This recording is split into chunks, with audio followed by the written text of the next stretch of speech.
On démarre ce Trends des marchés par les bourses européennes. En Europe, les principaux indices boursiers évoluent légèrement dans le vert.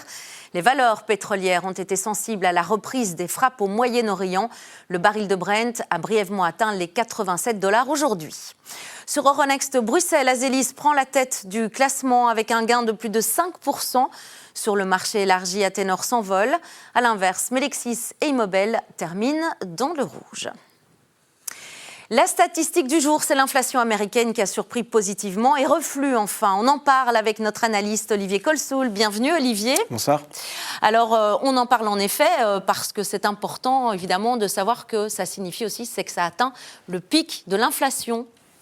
Oui, en fait, donc l'inflation américaine atteint 3,5% au mois de juin contre 4,2% un mois auparavant. L'inflation sous-jacente, elle recule à 2,6 contre 2,8 un mois plus tôt. Alors la bonne nouvelle, c'est que les principales composantes soit progressent plus modérément, voire même reculent, comme c'est le cas pour l'énergie. Maintenant, pour la suite, ça dépendra bien entendu de la géopolitique et de l'évolution des prix pétroliers.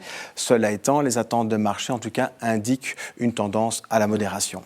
Olivier, on en a parlé vaguement, en tout cas très rapidement hier, c'est la saison des résultats qui va débuter aujourd'hui. C'est l'occasion aussi de faire le point forcément sur les attentes des analystes. On sait qu'elles sont d'ailleurs particulièrement élevé pour le marché américain. Ça donne quoi ?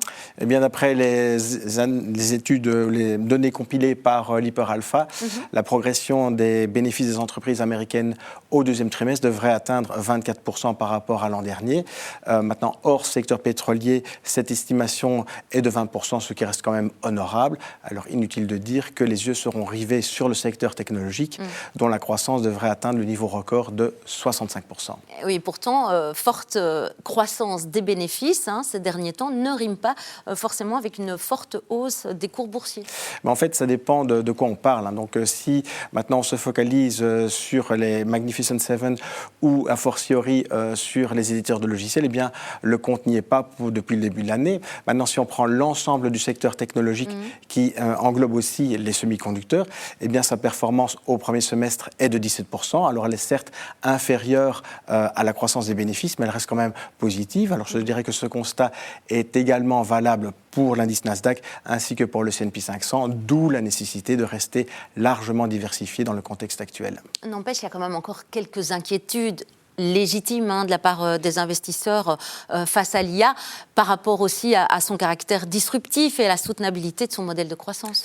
Oui, donc c'est tout à fait exact, mais je pense qu'il y a quand même quelques enseignements à retenir. Tout d'abord, tous les investisseurs n'ont pas nécessairement peur. Si certains vendent les actions de SK Hynix à la bourse de Séoul il y a quelques jours, d'autres se sont rués sur son introduction en bourse à la bourse de New York vendredi dernier. Ensuite, on sait qu'il y a énormément de nouvelles introductions en bourse et que donc il va y avoir un afflux de nouvelles actions qui vont venir sur le marché. Mais l'offre nette d'actions sur le marché américain va continuer de se contracter en 2026 grâce au rachat d'actions propres qui reste quand même largement dominant. Enfin, on évoque aussi toujours les attentes très ambitieuses de la part des analystes, mais force est de constater que par le passé, les bénéfices prospectifs attendus par les analystes ont tendance à se réaliser par la suite. Mais il y a certains cas où ce n'était pas, en tout cas ça ne s'est pas produit, c'était en cas de récession bien entendu, mais c'est un scénario qui n'est pas à l'ordre du jour pour l'instant. J'imagine, Olivier, que pour l'Europe, les ambitions sont peut-être pas aussi élevées. Mais non, on est en fait un cran en dessous par rapport au marché américain. Maintenant, les estimations pour le stock 600 font état d'une croissance bénéficiaire de l'ordre de 14%, mais cette croissance est surtout influencée par les valeurs pétrolières. Et donc, hors énergie, en fait, cette croissance est beaucoup plus modeste et tourne autour de 5%. Alors, quel sera le mot de conclusion ? Eh bien, on devra voir a posteriori si, je dirais, la saison des résultats correspond par rapport aux attentes. Alors, en général, c'est le cas. Certes, aujourd'hui, IBM déçoit et chute lourdement, mais le Nasdaq monte. En fait, au final, c'est surtout, je dirais, le pourcentage des surprises positives ainsi que l'amplitude de ces surprises qui détermineront si la saison des résultats aura été moyenne, bonne ou excellente. Très bien, à voir donc. Merci à vous pour cette expertise, cette analyse, Olivier Colsoul. À tout bientôt. C'était le Trends des marchés du jour en ce mardi 14 juillet. Merci de nous suivre.